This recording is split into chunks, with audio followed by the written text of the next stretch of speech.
आल्यामुळेही असेल.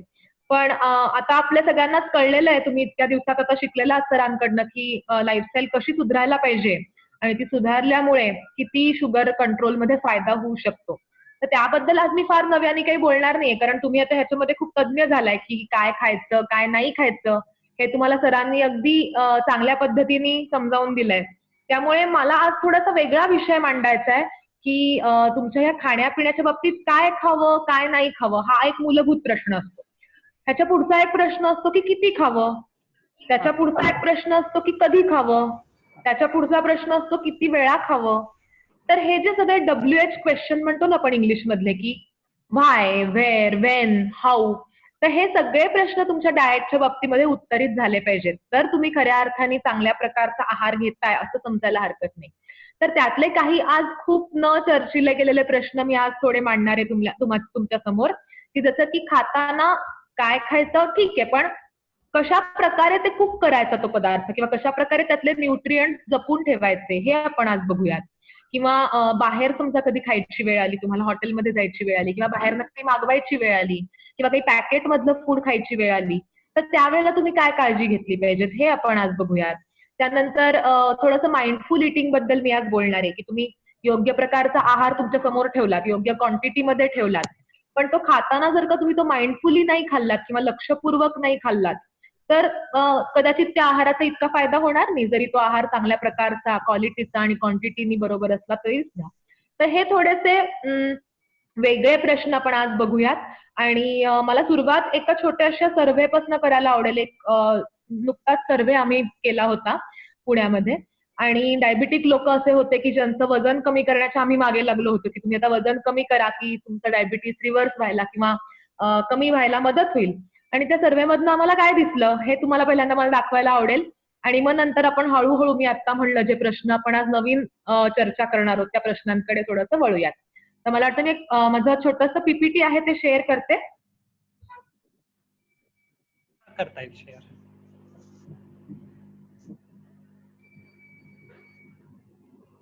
दिसतंय सर तुम्हाला PPT? हा दिसतंय. येस. ओके. तर आता तुम्हाला ह्याच्यामध्ये आम्ही जो सर्व्हे केला तुम्हाला म्हणलं, त्यात आम्हाला असं दिसून आलं की साधारण 5 जण ज्यांना जे आपण काही एक डाएट एक फॉलो करायला दिलं असतं, तर त्या 5 पैकी 2 जण हे डाएट जवळपास पहिल्या 7 दिवसातच बंद करतात. असा एक सर्व्हे आम्ही केला, त्याच्यात लक्षात आलं. नंतर ह्या 5 पैकी 2 जण तर गेले, उरले किती? 3 जण. तर 3 जणातला एकच जण असा असतो की जो शेवटपर्यंत मोटिवेटेड राहतो आणि महिन्याभरानंतर सुद्धा त्याचं मोटिवेशन टिकवून ठेवतो आणि त्या डाएट फॉलो करतो. तर त्या मला असं वाटतं या 1 मध्ये तुमची गणना होईल, कारण तुम्ही अजून सुद्धा मला वाटतं की ती तुमचे 15 दिवस ऑलरेडी झालेले आहेत ना हा प्रोग्राम सुरू होऊन. हो हो, आणि सगळे टिकून आहेत, अजून तरी आणि टिकून अजूनही सगळे टिकून आहेत. So very good to know की तुम्ही या 1 मध्ये 5 पैकी एकामध्ये तुमची गणना आपल्याला करता येईल. पण छान की जर का तुम्ही हे टिकवून ठेवू शकलात तर त्याला खरा अर्थ आहे, पण हे खूप कमी लोकांमध्ये दिसून येतं. त्यामुळे 5 1 म्हणजे जवळपास फक्त 20% जणांमध्ये हे प्रमाण चांगलं आहे की जे तुमचं खरंच मोटिवेशन टिकवून ठेवू शकतात. आणि ही की आहे तुमचं कुठलंही डाएट सक्सेसफुल होण्यामागची. त्याच्यानंतर काय दिसून आलं की ठीक आहे तुम्ही महिनाभर छान फॉलो केलं, तरी जवळपास 90% लोक असे होते की ज्यांनी वजन कमी केलं होतं किंवा ज्यांचा शुगर कंट्रोल चांगला झाला होता, त्यांचं काय झालं, जवळपास पुढच्या 3 ते 5 वर्षांमध्ये त्यांचं परत वजन जे कमी झालं होतं ते बॅक टू नॉर्मल आलं. किंवा डायबिटीस कंट्रोलचा विचार केला तर आमच्या असं लक्षात आलं की वजन जरी 3 ते 5 वर्ष लागली मुळात नॉर्मलला यायला किंवा जे होतं वाढलेलं तेवढं भरून निघायला, पण डायबिटीस कंट्रोल मात्र ज्या क्षणी त्यांनी त्यांचं डाएट बंद केलं किंवा ज्या क्षणी त्यांनी डाएट त्यांचं जे चांगलं सुरू केलं होतं ते हळूहळू परत नॉर्मलला यायला सुरुवात केली, त्या क्षणीच त्यांचा डायबिटीस कंट्रोल परत बिघडायला सुरुवात झाली. त्यामुळे तुम्ही हे जे की छान उपक्रम तुमचा हा जो सुरू आहे, तो असं मला वाटतं लॉंग टर्म मध्ये त्याच्याकडे आपण बघूयात की हा शॉर्ट टर्म नाहीये किंवा 2 महिन्यापुरता, 6 महिन्यापुरता, 1 वर्षापुरता नाहीये. तर हा तुम्हाला लाईफ लॉंग ही जर्नी आहे तुमची, आणि तुम्हाला कायमच तुमच्या डायबिटीस पासून जर का लांब राहायचं असेल किंवा तुमची औषधं गोळ्या कमी ठेवायच्या असतील, बंद ठेवायच्या असतील, तर तुम्हाला ही जी लाईफस्टाईल तुम्ही आता सुरू केलेली आहे छान फॉलो करणं, ती तुम्हाला कायम ठेवायला लागेल आणि तुम्ही ती ठेवाल नक्की अशी माझी खात्री आहे.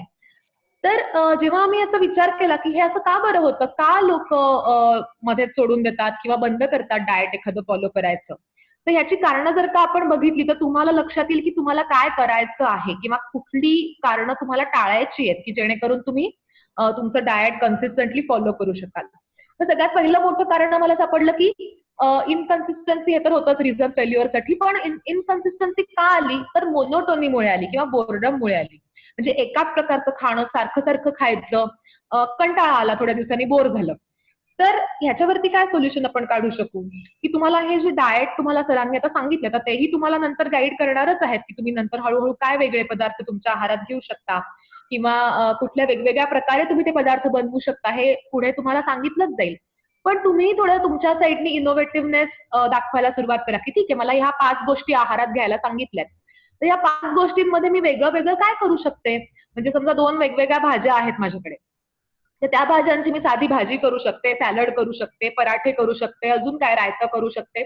तशा वेगवेगळ्या प्रकारे मी ते आहारामध्ये इन्क्लूड करू शकते. ह्याचा तुम्ही विचार करा. कारण रोज नुसती भाजी तीच, पोळी तीच आणि तेच तुम्ही जर का वर्षभर खायला लागलात तर तुम्ही निश्चितच कंटाळा तुम्हाला येणार आहे आणि तुम्ही हे डाएट तुमचं फेल होण्याचं प्रमाण जास्ती राहू शकणार आहे. त्याच्यामुळे मोनोटोनी टाळण्यासाठी नवीन नवीन इनोव्हेशन करायला शिका. त्याच इन्ग्रेडियंट पासून अनेक पदार्थ वेगवेगळे बनवता येतात. युट्यूबची मदत घ्या, गुगलची मदत घ्या, पण इन्ग्रेडियंट लक्षात ठेवा. काय खायचं हे तुमच्या डोक्यामध्ये फिक्स असू द्या. मग त्याच्यापासून तुम्हाला कसे वेगवेगळे पदार्थ बनवता येतील हे तुम्ही ठरवू शकता. तर त्यानंतर काही काही डाएट अशी होती की त्याच्यामुळे अनेकांना विकनेस आला किंवा त्यांना खूपच थकायला झालं. पण ही डाएट अशी होती की जी क्रॅश डाएट होती. तर मला असं नक्की खात्री आहे की तुम्हाला सरांनी जे डाएट सांगितलं आहे ते नक्की क्रॅश डाएट नसणार आहे. क्रॅश डाएट मध्ये त्या डाएटमध्ये फक्त फळच खा किंवा फक्त भाज्याच खा, बाकी काही खाऊ नका, फक्त लिक्विड्सच घ्या, अशी जी डाएट असतात ती क्रॅश डाएट त्याला म्हणतो की आपण. त्यांनी त्याच्यावरती वजन पटापट कमी होतं, पण ते तितक्या लवकर भरूनही निघतं वजन डाएट बंद केल्यावरती. आणि ह्या डाएटमुळे विकनेस येतो, अॅनिमिया होतो, व्हिटॅमिन डी कमी होतं, हाडं दुखायला लागतात, पाठ दुखायला लागते, सांधे दुखायला लागतात, केस गळायला लागतात. असे वेगवेगळे ह्याच्यावरती साईड इफेक्ट्स असतात आणि मग हे साईड इफेक्ट दिसायला लागले की मग हे डाएट आपोआपच बंद केलं जातं. त्यामुळे तुम्हाला असं विकनेस आणि फ्रस्ट्रेशन नको असेल तर मुळातच तुमचं डाएट जे तुम्ही नवीन फॉलो करताय ते बरोबर पद्धतीने तुम्ही कसं करणार आहात हे नीट समजून घ्या सरांकडनं, तज्ञांकडनं, की तुम्ही त्याच्यामध्ये चुकणार नाही. नंतर लॅक ऑफ मोटिवेशन, म्हणजे तर समजा तुम्हाला माहितीच नाही आपण हे का करतोय, की मला काही शुगर माझी कंट्रोलमध्ये आणायची, बाबा ठीक आहे तात्पुरतं वाटलं असतं, पण लॉंग टर्म मोटिवेशन तुमच्याकडे हे नसेल की त्याच्यामुळे काय होणार आहे हे तुम्हाला माहितीच नसेल, तर कदाचित तुम्ही लॉंग टर्म मध्ये फेल होऊ शकता. त्याच्यामुळे शुगर चांगली ठेवल्यामुळे पुढे जे काय फायदे होणार आहेत, आता मी ती स्लाइड घेतली नाहीये पण आमच्या युनिटमध्ये आम्ही एक स्लाइड नेहमी दाखवतो की तुमच्या लाईफस्टाईलचा रोजचा खर्च किती, लाईफस्टाईल चांगली ठेवण्याचा, आणि डायबिटीसचं कॉम्प्लिकेशन समजा एखादं आलं तर त्या कॉम्प्लिकेशनचा खर्च किती. फॉर एक्झाम्पल आता तुम्हाला माहिती की डायबिटीसचा डोळ्यांवरती परिणाम होतो, किडनीवरती होतो, हृदयावरती होतो. तर तुम्हाला माहितीये समजा हृदयावरती डायबिटीसचा परिणाम झाला तर समजा बायपास सर्जरी करायची आहे, बायपास सर्जरीची किंमत किती आहे, लाखांमध्ये आहे. किंवा डोळ्याचं एक लेझरचं ऑपरेशन करायचं साधं डोळ्यावर परिणाम झाला त्याचा खर्च अनेक हजारांमध्ये आहे. किंवा जर का किडनीवरती परिणाम झाला तर डायलिसिससाठी तुम्हाला माहिती आहे एका डायलिसिसच्या सेशनला जवळपास 3 ते 5 हजार रुपये खर्च येतो आणि हे तुम्हाला दर आठवड्यातनं 3दा करावं लागतं. महिन्याचा खर्च 40-50 हजार कुठे निघून जातो कळत नाही. हे कधी होणार आहे जर तुम्ही आत्ता इन्व्हेस्टमेंट केली नाही तुमच्या लाईफस्टाईलवरती, तर तुमचं हे मोटिवेशन एक प्रकारचं असायला हरकत नाही की मला या पुढच्या त्रासापासून वाचायचं आहे, मला या पुढच्या खर्चापासून पूर्णपणे वाचायचंय, टाळायचंय मला सगळं हे. त्यामुळे मी माझं छान डायबिटीस पूर्ण घालवूनच टाकते, बंदच करते सगळ्या औषधं गोळ्या आणि ते टिकवून ठेवते. हे तुमचं मोटिवेशन एक असू शकतं. हे तुमचं मोटिवेशन शोधा की तुम्ही हे का करताय, हे पहिल्यांदा मनाशी पक्क करा आणि ते टिकवून ठेवा कायम. त्यानंतर पुढचा पॉइंट असा होता की लॅक ऑफ आला नाही, कुठेतरी वाचून, नेटवरती बघून, गुगलवरती शोधून फक्त ऍडवाइस घेतली कोणाची तरी किंवा यांनी शेजाऱ्यांनी फॉलो केलं त्याला फायदा झाला तर मी केलं. तर तसं तुमच्या बाबतीत नाहीये आता, कारण तुम्ही डॉक्टरांचा सल्ला घेताय प्रॉपरली आणि गोळ्या औषधं व्यवस्थित प्रकारे मॉनिटर करताय, शुगर गोळ्या औषधं कमी करताय योग्य प्रकारे. त्यामुळे हे रिझन तुमच्यामध्ये नाहीये, पण हे कायम लक्षात ठेवा पुढेही कुठलाही तुम्हाला गायडन्स हवा असेल तर तो एका ऑथेंटिक सोर्स कडून घ्या, जेणेकरून तुम्हाला लॉंग टर्म त्याचे फायदे मिळतील आणि तोटे होणार नाही. आणि रिअलिस्टिक गोल्स ठेवा किंवा डाएट म्हणजे फक्त डाएट कडे लक्ष न ठेवता तुमच्या लाईफस्टाईलच्या इतर ऍस्पेक्ट्स कडे, म्हणजे व्यायाम आहे किंवा स्ट्रेस मॅनेजमेंट आहे किंवा झोप आहे पुरेशी, ह्याच्याकडेही लक्ष द्या. आणि शेवटचा महत्वाचा पॉइंट लक्षात घ्या की वेट लॉस डाएट हे अनेकांनी एक शिक्षा म्हणून फॉलो केलं असं आमच्या लक्षात आलं, किंवा ठीक आहे थोडेच दिवस करायचे तर करून बघू, किंवा काय ठीक आहे औषधासारखं म्हणून त्यांनी ते फॉलो केलं की थोड्या दिवसांनी हे बंदच करायचंय. अशा दृष्टीने जर का तुम्ही या डाएटकडे बघितलं ना तर थोडंसं चुकीचं होतंय ते, कारण की हे असं डाएट म्हणजे कुठलं तरी टेम्पररी नसतं, किंवा एक शिक्षा म्हणून पनिशमेंट म्हणून तुम्हाला दिलं नाहीये हे की आता फक्त हेच खायचं हे नाही खायचं. हे तुमच्या तब्येतीसाठी चांगलं आहे म्हणून तुम्हाला दिलं, आणि तब्येत चांगली ठेवणं हे काही टेम्पररी गोष्ट नाहीये, ही आयुष्यभरासाठी करायची गोष्ट आहे.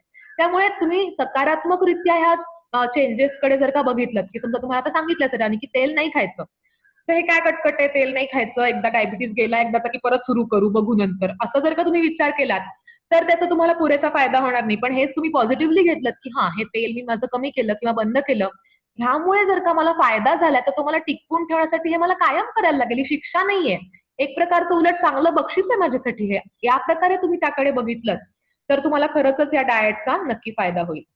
आणि शेवटचं इम्पॉर्टंट एक रिझन असं होतं की लोकांना आपले सगळे सण समारंभ सेलिब्रेशन बघा ही कायम फूडशी जोडलेली असतात.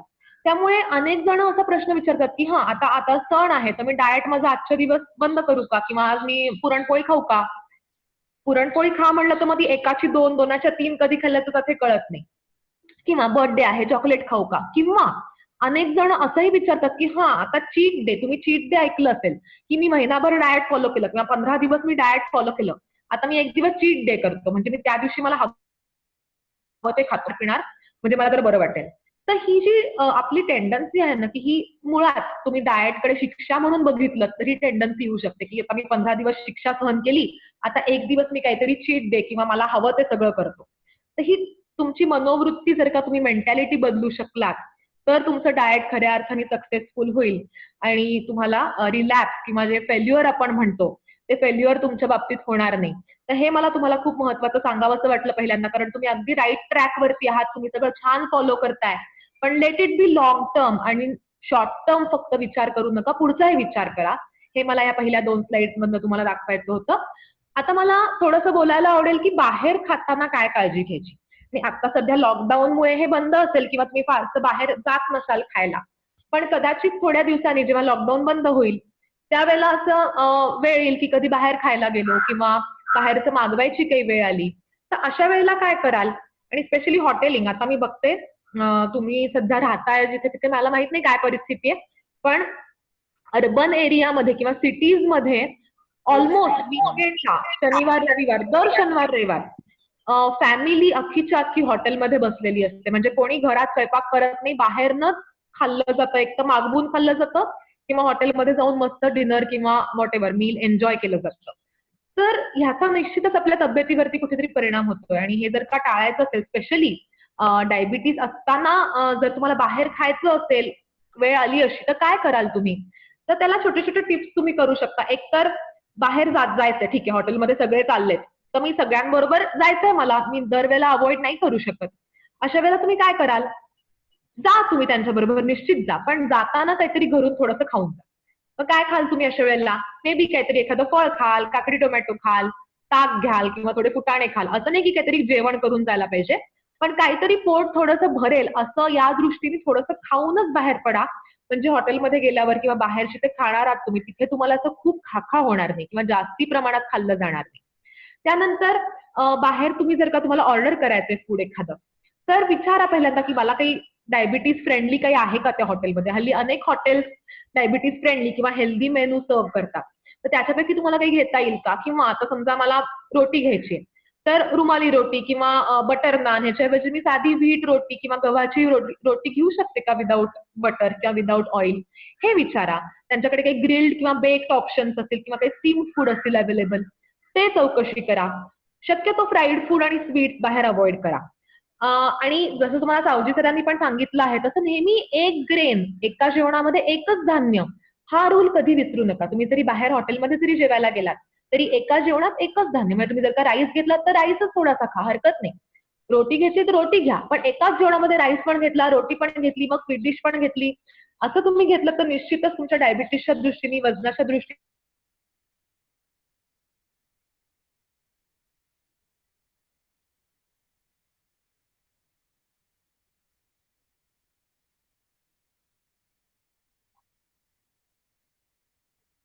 ए चिनू इकडे ये ग.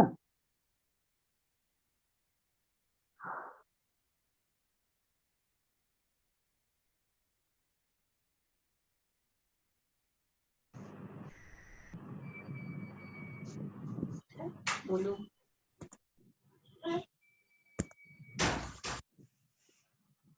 हॅलो. हा Teja. You are not Audible.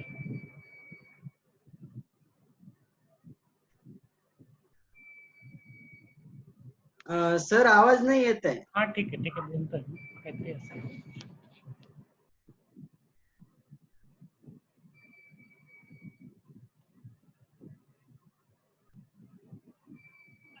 Audible नाही आहे. ओके हां हां हां ठीक आहे.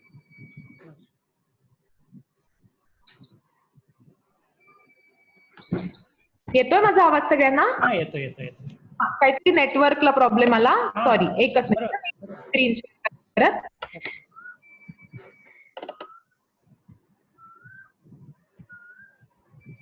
हा, तर आपण हे बघत होतो की बाहेर खाताना काय काळजी घ्यायची आपल्याला. आणि येस, मला वाटतं मी तुम्हाला सांगत होते की कॉम्पन्सेटरी मेकॅनिझम बद्दल. नंतर जेव्हा तुम्ही खाणार आहात तेव्हा हळूहळू सावकाश बऱ्याचदा बाहेर गेल्यावरती असं होतं की आपल्या आवडीचं काहीतरी असतं आणि मग किती खाऊ आणि किती नाही अशा विचारामध्ये आपण इतकं पटापट खातो की कधी आपण आपलं लिमिट क्रॉस केलं खाण्याचं किंवा आपलं पोट भरून कधी गेलं तरी पण आपण खातोच आहे अजून, हे आपल्या लक्षातच येत नाही. त्यामुळे हळूहळू सावकाश खा, पोर्शन कंट्रोल थोडासा ठेवा, कमी घ्या एका वेळेला. आता परवाच मला एकाने प्रश्न विचारला की मॅडम किती खायचं एका वेळेला. तर मी नेहमी त्यांना म्हणजे माझं उत्तर नेहमी असतं अशा प्रश्नाला की तुम्ही जितकं तुम्हाला खायची इच्छा आहे, फॉर एक्झाम्पल तुम्ही 2 पोळ्या खाणार आहात आजच्या जेवणामध्ये, तर तुम्ही काय करा, आता एकच पोळी वाढून घ्या सध्या ताटामध्ये. आता 2 पोळ्या एकदम घेऊच नका. 2 पोळ्यांच्या जागी 1 पोळी वाढून घ्या. ती 1 पोळी त्याच्याबरोबर भाजी, सॅलड जे काय असेल ते सावकाश अगदी छान चावून व्यवस्थित लक्ष देऊन खा. मग थांबा. एक तुमचं जेवण पूर्ण हे 1 पोळी पूर्ण संपायला साधारण एक 15 ते 20 मिनिटं लागू देत. कारण तुमच्या ब्रेनला सिग्नल मिळाला की तुमचं पोट भरलेलं आहे. साधारण एक 15 ते 20 मिनिटं लागतात. त्यामुळे जर का 20 मिनिटं तुम्ही एवढी 1 पोळी खायला दिली तर तुमच्या ब्रेनला बऱ्यापैकी कळलं असतं की आता पोटामध्ये अन्न आलेलं आहे आणि आता पोट भरलंय की नाही याचं सेन्सेशन तोपर्यंत ब्रेनला व्हायला लागलं असतं. त्यामुळे 1 पोळी खाऊन झाल्यावरती पण जर का तुम्हाला भूक असेल शिल्लक तर पुढची पोळी घ्या. ती पण अर्धीच घ्या पहिल्यांदा. पुढची घेताना पुढची पण अख्खी पोळी घेऊ नका. पहिल्या अर्धीच घ्या, ती पुन्हा खा. पुन्हा विचार करा की खरंच मला अजून भूक आहे का, आणि असा विचार करून तुम्हाला जर का उत्तर हो असं मिळालं तर पुढचं खा. आणि तुमच्या लक्षात येईल की जर का तुम्ही ह्या प्रकारे फॉलो केलं तर तुमच्या रोजच्या जेवणापेक्षा कितीतरी कमी जेवणामध्ये तुमचं पोट भरतं हे तुमच्या लक्षात येईल, कारण तुम्ही लक्षपूर्वक जेवत असाल. हाच रूल आपण बाहेर खातानाही फॉलो करायचा की सावकाश खायचंय. त्यामुळे तुम्ही कमी प्रमाणामध्ये खाल आणि तुमच्या पोटात जाणाऱ्या कॅलरीज किंवा पोटात जाणारी तुमची शुगर नक्कीच कमी होईल. त्यानंतर बाहेर आपण जातो म्हणजे बऱ्याचदा आपण काहीतरी एन्जॉयमेंटसाठी किंवा बाहेर सगळ्यांबरोबर एकत्र टाइम स्पेंड करायला जातो. तर हा उद्देश विसरू नका की एन्जॉय कंपनी दॅन फूड. कारण की बाहेर तर जायचंय, सगळ्यांबरोबर मजा तर करायची आहे, पण ऍट द सेम टाइम इतकं जास्ती खायचं पण नाही की शुगर वाढतील आपल्या. त्याच्यामुळे थोडंसं फूडकडे थोडं कमी प्रमाणामध्ये लक्ष द्या किंवा थोडं कमी प्रमाणामध्ये खायच्याकडे जास्ती तुमचं कल असायचं कारण नाही, पण कंपनी जास्ती एन्जॉय करा, सगळ्यांची गप्पा गोष्टीत जास्ती वेळ घालवा. आणि कॉम्पन्सेट प्रिव्हियस और नेक्स्ट डे किंवा त्याच दिवशी कॉम्पन्सेट करू शकता. समजा आज मला माहिती आहे की मी आज रात्री बाहेर खाणार आहे, तर आज दुपारी जेवणामध्ये मी कमी जेवेन किंवा मी फक्त ग्रेन कुठलं खाणारच नाही, मे बी काहीतरी फक्त सॅलड, सूप, भाज्या ह्याच्यापैकी काहीतरी खाईन. आज मी दुपारी कमी खाल्लं तर रात्री मी नक्कीच थोडंसं जास्ती खाऊ शकते. एखाद्या दिवशी हरकत नाही. रोज रोज असं नाही करायचं, पण कधीतरी करायला निश्चितच चालेल. तर हे होतं बाहेर खाण्याबद्दल. आणि बाहेरचं खाणं आपण काय इतकं टाळायचं म्हणतोय त्यासाठी मी तुम्हाला ही स्लाइड दाखवते. आणि मगाशी तुम्हाला सरांनी सांगितलं बोलता बोलता की माझा पीएचडीचा विषय डायबिटीज प्रिव्हेन्शन हा होता आणि लोकांना मी त्यांच्या ईमेल आणि SMS मधून शिकवायचो की तुम्ही काय टाळायला पाहिजे किंवा काय घ्यायला पाहिजे तुमच्या आहारामध्ये. तर ही जी स्लाइड आहे हे त्यांनाच एक पाठवलेलं चित्र आहे. आम्ही त्यांच्या एका मेलमध्ये आम्ही पाठवलं होतं आणि त्यात आम्ही त्यांना सांगितलं होतं की बाहेर खाणं का तुम्ही टाळायला पाहिजे, कारण बाहेरच्या खाण्यामधून तुम्ही इतकं अननेसेसरी कॅलरीज, इतकं अननेसेसरी तेल, तूप, रिफाईंड पदार्थ पोटात घालता की तुम्ही किती जास्ती वेळ त्यासाठी तुम्ही एक्सरसाइज केला तर त्याची त्या कॅलरीज तुम्हाला बर्न करता येतील किंवा तर तुम्हाला थोडंसं ते कॉम्पन्सेट करता येईल. त्याचा पूर्ण इफेक्ट जात नाही, पण निदान तुम्हाला तेवढा व्यायाम केला तर तुम्ही ते अन्न पचवू शकाल थोडक्यात किंवा त्या कॅलरीज बर्न करू शकाल, असा तो सांगण्यामागचा उद्देश होता. तर त्यात तुम्हाला इथे लक्षात येईल की एक समोसा साधारण 250 कॅलरीज असतात आणि आपल्याला खाताना लक्षातही येत नाही की एक ऍव्हरेज समोशामधनं 250 कॅलरीज आपण पोटात घालतोय आणि साधारण 60 मिनिटं तुम्ही चाललात तर तुम्हाला तो समोसा तुम्ही पचवला असं म्हणायला हरकत नाही किंवा तेवढ्या कॅलरी तुम्ही बर्न केल्या तर असं म्हणायला हरकत नाही. तुम्ही विचार करा की खाताना समोसा खायला आपल्याला 5 मिनिटं पण लागत नाहीत, पण त्याचे इफेक्ट बॉडीवरचे नील करायला तुम्हाला 1 तास लागणार आहे. 4 किलोमीटर साधारण चालणे निदान. एक समोसा म्हणजे 4 किलोमीटर असं समजायला हरकत येस, नाही. हो.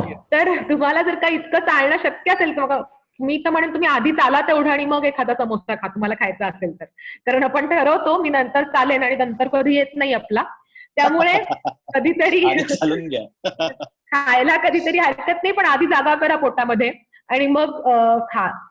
तर तसंच वडापाव म्हणजे हे पण तुम्हाला एक जनरल आयडिया यायला केलं की खरंच अनहेल्दी असतं बाहेरचं फूड, खूप कॅलरी डेन्स असतं, तेला तुपामध्ये माखलेलं असतं, साखरेमध्ये चिंब भिजलेलं असतं, त्यामुळे हे फूड टाळलेले कधीही उत्तम. तुम्हाला नंतर मी काही फूड लेबल्स दाखवणार आहे, त्यात तुम्हाला लक्षात येईल की ह्या फूडमध्ये किती अतिरिक्त प्रमाणामध्ये नको त्या गोष्टी भरलेल्या असतात.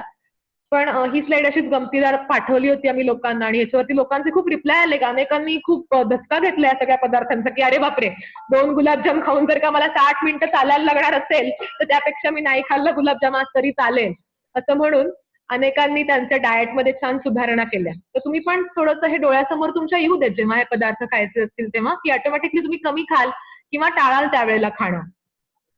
त्यानंतर आता पॅकेज फूड बद्दलच आपण बोलतोय तर मी इथे एक स्लाइड तुम्हाला दाखवते की हल्ली अनेक पॅकेज फूड अशी येतात की डायबिटीज फ्रेंडली किंवा हाय फायबर किंवा लो फॅट लो शुगर.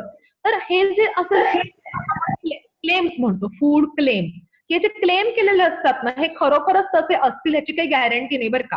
फक्त त्या फूड लेबलवरती लिहिलंय म्हणून तुम्ही त्या फूडच्या मागे पळत सुटू नका. फॉर एक्झाम्पल आता माझ्याकडे मागे एक क्लायंट आले होते, ते मला सांगत होते की मॅडम मला जेव्हापासून डायबिटीज झाला ना मी ते बिस्किटं पूर्ण बंद केली बघा. म्हणलं वा वा, फार चांगलं केलं तुम्ही, कुठली बिस्किटं खायचात पूर्वी? तर म्हणे मी आधी पार्लेजी वगैरे खायचो, आता मी पूर्ण बंद केली. म्हणलं छान छान, खूप चांगलं केलं. तर म्हणे नाही मॅडम पण ते सकाळी चहा बरोबर बिस्किट लागतच ना मला. म्हणलं मग तुम्ही काय करता? तर म्हणे नाही आता हल्ली ते मिळतं ना डायबिटीजचं बिस्किट. म्हणलं कुठलं डायबिटीजचं बिस्किट? तर म्हणे ते हाय फायबर वालं बिस्किट मिळतं. मग त्यांना मी म्हणलं असं होय का, बरं ते खाताय तुम्ही, ठीक आहे. म्हणे हा ते फार चांगलं असतं डायबिटीजसाठी बरं का. म्हणलं बरं ठीक आहे. मग आणि आणायचे मी माझ्याकडे अशा क्लायंटसाठी मुद्दामून या पॅकेज फूडचे लेबल्स काही ठेवले असतात जपून. तर माझ्याकडे ते होतं हाय फायबर बिस्किटचं लेबल. तर मी ते त्यांना लगेच काढून दाखवलं. म्हणलं थांबा बघू आपण हे बिस्किट तुमचं खरंच चांगलं आहे का डायबिटीजसाठी.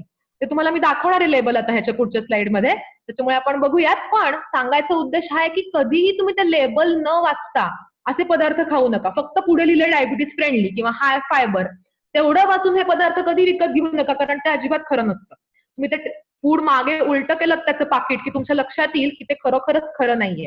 फॉर एक्झाम्पल आता ब्राऊन ब्रेडचं उदाहरण बघू आपण. अनेक जण म्हणजे डायबिटीज असणारे अनेक जण ब्राऊन ब्रेड अगदी हॅपीली खातात की आम्ही व्हाईट ब्रेड पूर्ण बंद केलाय, आम्ही ब्राऊन ब्रेड खातो बरं का, त्याच्यात काही मैदा नसतो.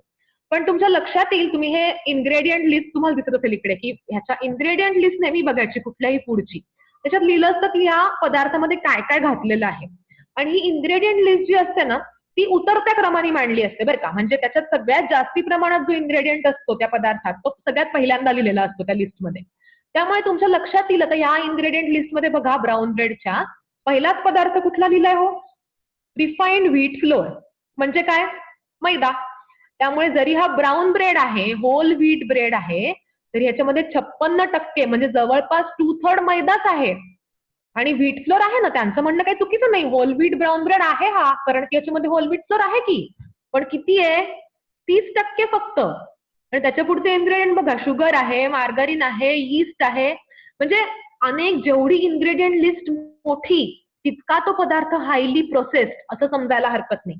त्यामुळे इतके जास्ती इन्ग्रेडियंट असणारं फूड प्लस पहिलाच इन्ग्रेडियंट रिफाईंड व्हीट फ्लोअर म्हणजे मैदा असणारं फूड तुम्ही खाणार का त्याला हेल्दी म्हणून, हा विचार तुम्ही नक्कीच करायला हवा. त्यामुळे बाहेरचे पदार्थ विकत घेताना नेहमी काळजीपूर्वक घ्या. आता हे बघा, हे आलं ते माझ्याकडे तुम्हाला म्हणलं हाय फायबर बिस्किटचं लेबल होतं, ते हेच लेबल होतं की याच्यामध्ये पण पहिला इन्ग्रेडियंट कुठला दिसतोय तुम्हाला? डायजेस्टिव्ह बिस्किट आहे बरं का, हे डायबिटीजसाठी चांगलं अशी जाहिरात करतात ते. पहिला इन्ग्रेडियंट आहे रिफाईंड व्हीट फ्लोअर. परत मैदा 45%. होल व्हीट फ्लोअर आहे की किती आहे पण 20% फक्त. एडिबल ऑइल किती, ते पण ऑइल कुठलं वापरलंय बघा? पाम ऑइल, ज्याला आपण म्हणतो जे अजिबात चांगलं नाही तब्येतीसाठी, हे पाम ऑइल वापरलंय. परत साखर, डायबिटीजसाठी चांगलं पण साखर आहे त्याच्यामध्ये. आणि तुम्हाला टेबलामध्ये दिसेल त्याच्यामध्ये साधारण 14.5 ग्रॅम म्हणजे 15 ग्रॅम साखर आहे 100 ग्रॅमला, म्हणजे तशी बऱ्यापैकी साखर आहे. परत लिक्विड ग्लुकोज आहे. आणि इन्ग्रेडियंट लिस्ट बघा जशी मोठी मोठी होत चालली आहे हनुमंताच्या शेपटीसारखी, तसं लक्षात ठेवायचं की याच्यामध्ये अनेक प्रिझर्वेटिव्ह, नको असलेले कलर्स आणि नको असलेले सगळे केमिकल्स घातलेले आहेत. त्यामुळे असे पदार्थ नक्की टाळायचे. आणि मी तर म्हणते जर का काही क्लेम लिहिला असेल ना तर त्या पदार्थांपासून तुम्ही शक्यतो लांबच राहा. त्याच्यामुळे असे पदार्थ घेऊच नका तुम्ही डाएटमध्ये, कारण ते नक्की तुम्हाला फसवण्यासाठी असे क्लेम दिले असतात. त्यामुळे अजून एक तुम्हाला उदाहरण, आता मी चित्र नाही घेतलंय, पण तुमच्या घरी जर का मुलं बोनविटा पित असतील किंवा तत्सम काही, बोनविटा म्हणजे बोनविटा तसं नाही, हॉर्लिक्स असेल काही असेल, तर तुम्ही त्याची खरंच एकदम मागे वळून बघा ह्याच्यामध्ये काय आहे. आणि तुमच्या लक्षात येईल ह्याच्यामध्ये 100 ग्रॅम बोनविटामध्ये साधारण 70 ग्रॅम म्हणजे 70% बोनविटा साखर आहे, पूर्ण साखर आहे. त्यामुळे अनेक जण जे दुधामध्ये बोनविटा घालतात वरून परत साखर घालतात, हे कितपत योग्य आहे? तुम्ही तुमच्या तब्येतीचा जसा विचार करताय, आता डायबिटीस रिव्हर्सलचा जसा विचार करताय, त्याच वेळेला तुम्ही तुमच्या घरच्यांचा किंवा तुमच्या मुलांचा स्पेशली पुढच्या पिढीचाही विचार करायला पाहिजे आणि त्यांनाही योग्य प्रकारचं खाणं दिलं पाहिजे. हे त्यातनं मला तुम्हाला सांगायचंय. आणि मगाशीच मला सावजी सरांनी सांगितलं की तुम्ही आता जे डाएट फॉलो करताय ते तुमच्या घरातले सगळे जण फॉलो करताय.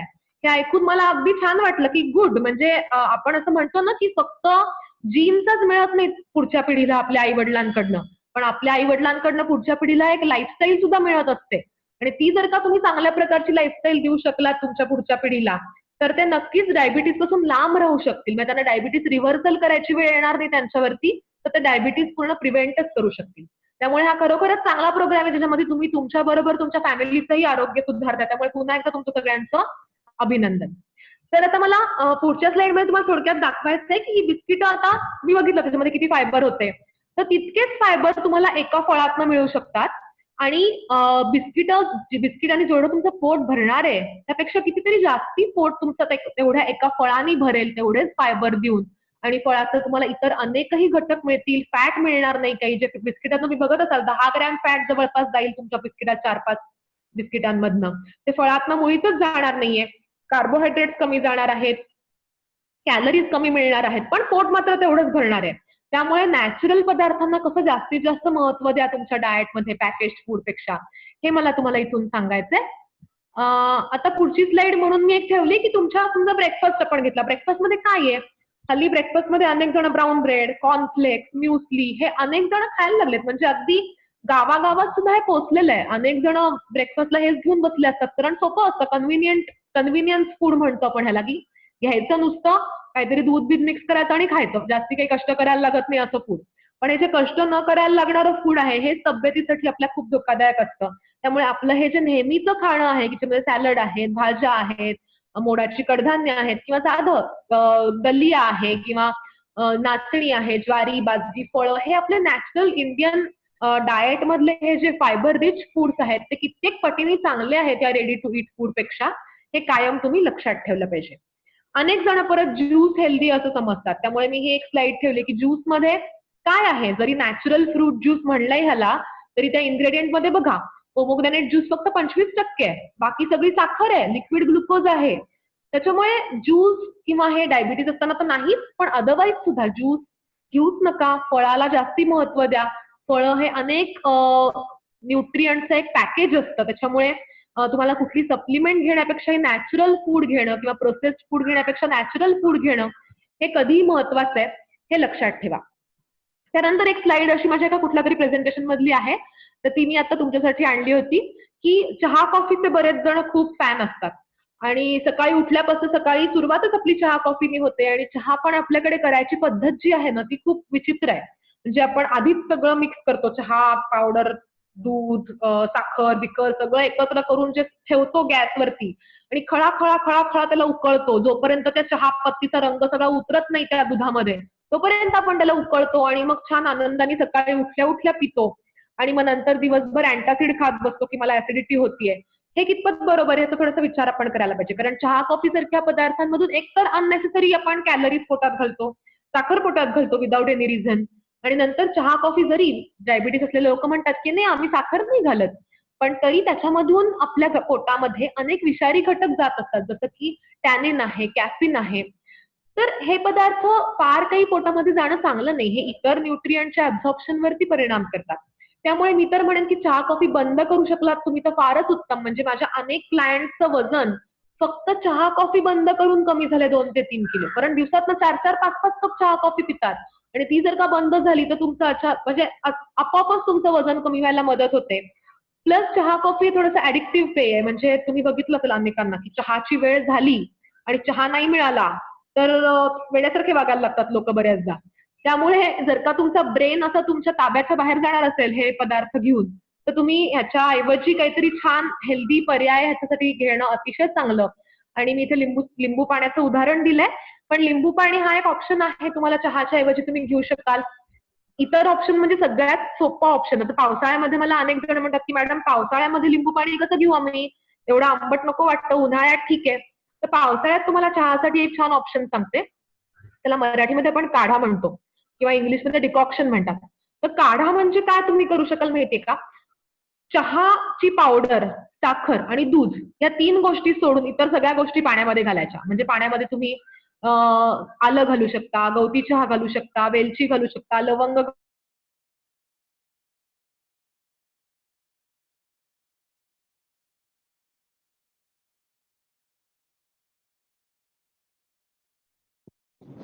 आवाज बंद झालाय. ज्येष्ठ मत सगळ्यांनी ऐकलंय, त्याच्या काड्या पण मिळतात. तर हे तुम्ही घालून सकाळी छान उकळून हे जर का पिऊ शकलात तर पावसाळ्यात हिवाळ्यात अतिशय छान वाटतं घशाला.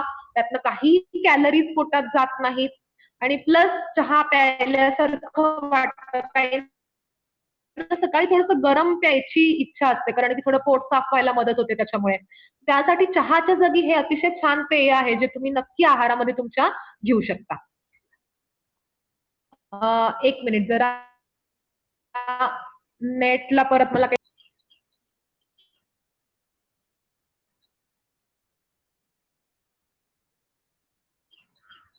ठीक आहे.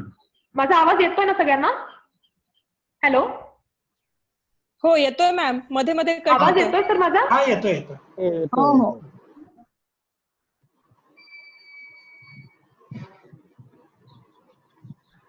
येतोय आता येतोय परत. हा ठीक आहे. मी तुम्हाला एक प्रश्न विचारणार आहे की तुमच्या आहारामध्ये हा मध्ये ब्रेक होतोय त्याच्या. हॅलो, हा मध्ये ब्रेक करून सांगू शकता का तुम्ही तुमच्या डाएट मध्ये व्हाईट पॉइझन ते ब्रेक होतो आवाज जरा.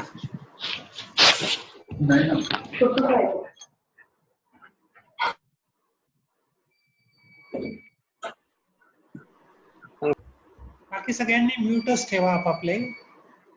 नेटवर्कचा इश्यू असेल येतोय का? तुमच्याकडे. हा आता ठीक आहे. हॅलो, हा आता ठीक आहे. ओके आता ठीक आहे.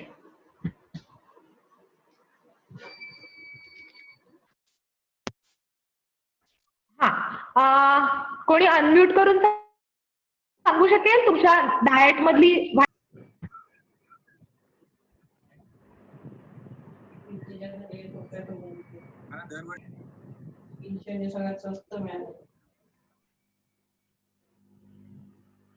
हा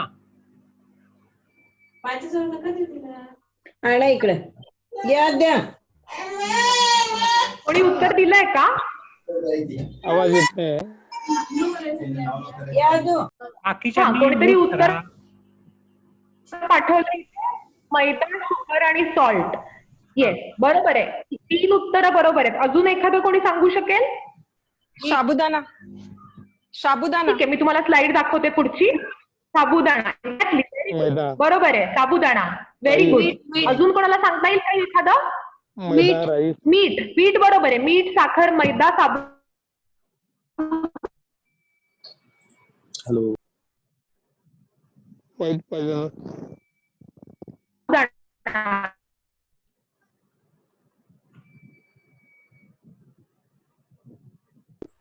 हॅलो आवाज कट होतो. ठीक आहे ना, नेटवर्कचा थोडा इश्यू असेल त्यामुळे थोडी वाट बघूया आपण. Okay okay no problem. Okay okay, मी तुम्हाला दाखवते पुढची स्लाइड. तुम्ही आता तुम्हाला अनम्यूट करू शकता स्वतःला. एक मिनिट, मी प्रेझेंटेशन शेअर करते परत. तर बरोबर होती सगळ्यांची. ठीक ठीक.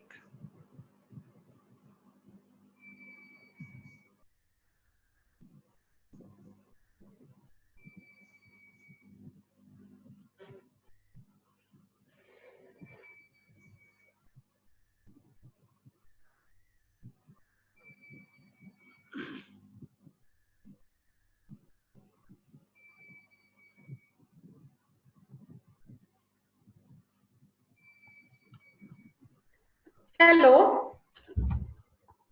हा, मी जरा जागा बदलली माझी. थोडा नेटला प्रॉब्लेम येतोय.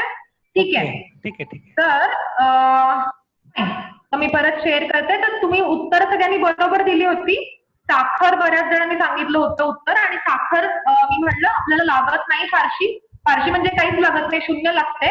कारण की जर तुम्हाला माहिती असेल की आपण कुठलाही पदार्थ जर का खाल्ला तर त्याची शेवटी साखरच बनते. तुम्ही काही खा, पोळी खा, भात खा, भाकरी खा, भाजी खा, पचल्यानंतर सगळ्याची साखरच बनणार आहे. त्यामुळे तुम्हाला खरं तर साखर नॉर्मल माणसांना सुद्धा, बरं का, म्हणजे मी फक्त डायबिटीज म्हणून सांगत नाहीये, नॉर्मल माणसांना सुद्धा साखर खायची खरं तर काही गरज नसते. त्यामुळे मी सुद्धा जिथे शक्य आहे तिथे साखर खाणं अगदी टाळते. की रोजच्या आहारामध्ये साखर पूर्ण मी बंद केली. कधीतरी खाते मी, हरकत नाही, पण रोजच्या आहारामध्ये जे आपण नेमून साखर खातो की सकाळी उठल्यावर चहात साखर, इकडे साखर, तिकडे साखर, हे पूर्णपणे टाळायला पाहिजे. आणि तुमच्या फॅमिली मेंबर्सलाही तुम्ही ही गोष्ट सांगू शकता की साखर तुम्ही पूर्ण बंद केल्याने काहीही तोटा नाहीये. त्यामुळे ते एक व्हाईट पॉइझनच समजलं जातं. दुसरं आहे मीठ. मिठाचा वापर सगळेजण जरा किती करता एकदा मोजून बघा. अनेकांना आपल्या पत्ताच नसतो की आपण किती मीठ वापरतो. आणि डायबिटीज बरोबरच त्याला डायबिटीजचं सिबलिंग म्हणतो, हाय ब्लड प्रेशर. तर हे तुम्हाला ऑलरेडी असेल किंवा अजून नसेल, पण आपल्याला टाळायचं सगळ्यांना. त्यासाठी तुम्ही मिठाचा पण वापर तुमच्या आहारातला अगदी कमीत कमी ठेवला पाहिजे. आणि त्याला एक गणित आहे सोपं. आपण म्हणतो की घरामध्ये जर का 4 माणसं असतील तर तुम्हाला 4 जणांना दिवसाला साधारण 15 ते 20 ग्रॅम मीठ पुरलं पाहिजे. आणि या हिशोबाने तुम्हाला तुमचा 1 किलोचा मिठाचा पॅक जर का असेल तुम्ही आणत असाल तर दिवसाला 20 ग्रॅम म्हणजे 20×100 50 दिवस तुम्हाला 1 किलो मीठ पुरलं पाहिजे, म्हणजे जवळपास 2 महिने. तर हे सगळ्यांनी एक घरी ट्रायल करून बघा की मिठाचा पुडा उघडला की कॅलेंडरवरती खूण करून ठेवा आणि तो किती दिवस पुरतोय हे बघा. जर का 1 किलो पुडा 4 जणांना 50 दिवसापेक्षा कमी लागत असेल तर ह्याचा अर्थ तुम्ही मीठ खूप जास्ती वापरताय. त्यामुळे मिठावरती अगदी लक्ष ठेवा. मीठ जास्ती खाऊन तुम्हाला ते खरंच पॉइझन सारखं वागणार आहे तुमच्या बरोबर आणि तुम्हाला त्रास देणार आहे. आणि मीठ फक्त आपल्या आहारातलं मोजून उपयोग नाही, पण इतर पदार्थांमधलं की जसं सॉस आहे, लोणचं आहे, पापड आहे किंवा जे रेडीमेड पॅकेज फूड आता आपण बघितले, या सगळ्यात ना आपल्या पोटात खूप मीठ जात असतं. त्यामुळे फक्त जेवणात किती मीठ घालतोय ह्याच्याकडे लक्ष न देता त्या सगळ्या प्रकारच्या मिठाकडे आपण लक्ष दिलं पाहिजे. त्यानंतर बटाटा, साबुदाणा, उपवासाचं आपलं फेवरेट फूड. तर डायबिटीस असेल तर हे निश्चितच टाळा, कारण की हे स्टार्ची फूड आहे, याची लगेचच साखर बनते, रक्तातली साखर ताबडतोब वाढते.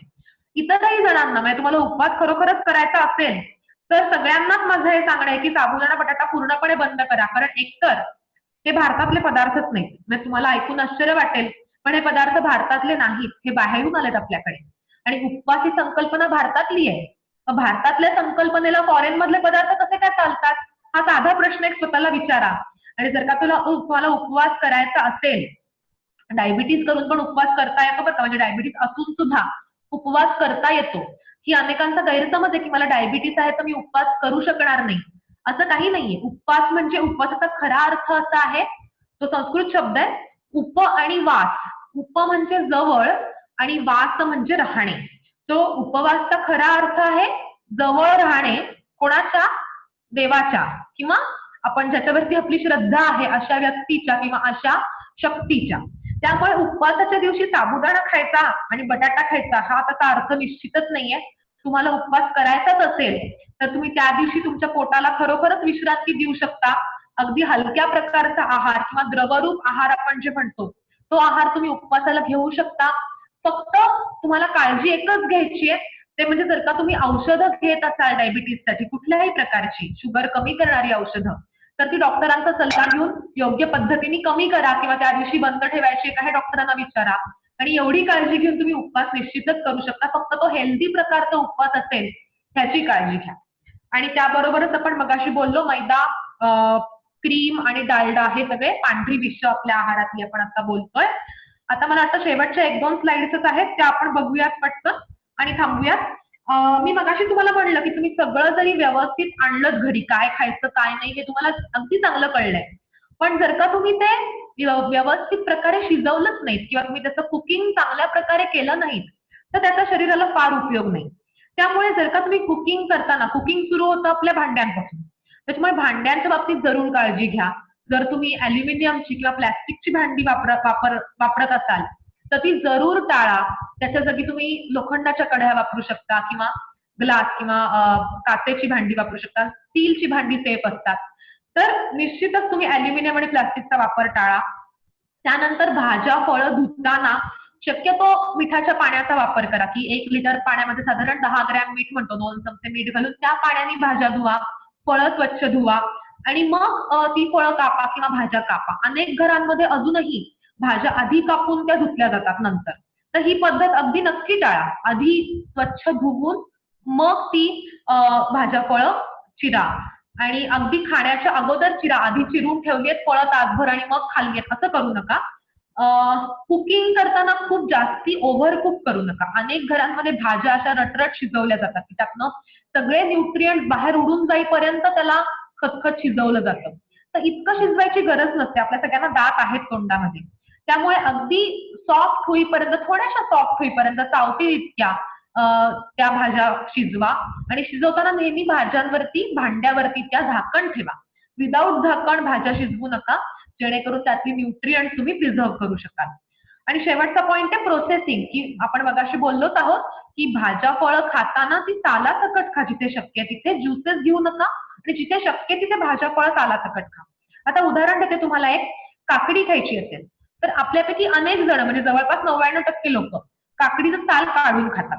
तर त्याची खरं तर काही गरज नाहीये. काकडी तुम्ही तालासकट अगदी सहज खाऊ शकता. आणतानाच काकड्या थोड्याशा कोवळ्या आणा, खूप धुवून काकड्या आणू नका. आणि काकड्या स्वच्छ धुवून, अगदी मी तर म्हणते आपल्याकडे भांडी धुवायचं स्क्रबर असतं हिरव्या रंगाचं, त्या हिरव्या रंगाच्या स्क्रबरनी भाज्या स्वच्छ घासा आणि मग त्या भाज्या तालासकट खा, काहीही प्रश्न येणार नाही. गाजर सुद्धा, गाजर पण आपण अनेक जण साल काढूनच खायचं आपल्या डोक्यामध्ये असतं, पण हे गाजर जर का तुम्ही स्वच्छ धुवून स्क्रबरनी घासून खाल्लं तर आपल्याला जी भीती असते की माती पोटात जाईल ती भीती राहत नाही, कारण ही सगळी माती स्वच्छ होते आणि सालासकट तुम्ही ही भाज्या फळं खाऊ शकता. जर का तुम्हाला गॅसेसचा प्रॉब्लेम खूप होत असेल तर अशा वेळेला मात्र खूप कच्चं खाणं रिकमेंडेड नाहीये, पण तुम्ही डॉक्टरांचा सल्ला या वेळेला जरूर घ्या.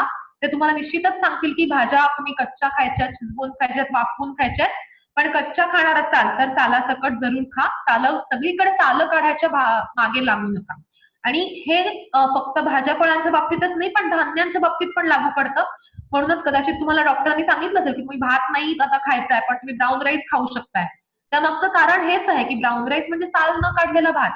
त्यामुळे साल न काढता तांदूळ, साल न काढता गहू, म्हणजे मैदा नकोय पण गहू, असे धान्य सुद्धा जिथे जिथे तुम्हाला साल रिटेन करणं शक्य आहे, भाज्या फळं धान्य डाळी यांच्यावरचं, तिकडे तिकडे ते टिकवून ठेवा, जेणेकरून तुमच्या पोटामध्ये फायबर जातील आणि तुमची शुगर चांगली राहायला मदत होईल.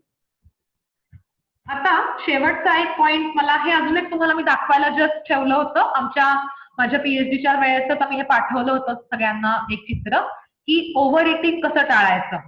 आणि त्यावेळेला असं सांगितलं होतं की एका जागी स्वस्थ बसा, एका जागी बसून जेवायची सवय लावा, एक 20 मिनिटं तरी खाण्यासाठी राखून ठेवा, खूप भरभर खाऊ नका.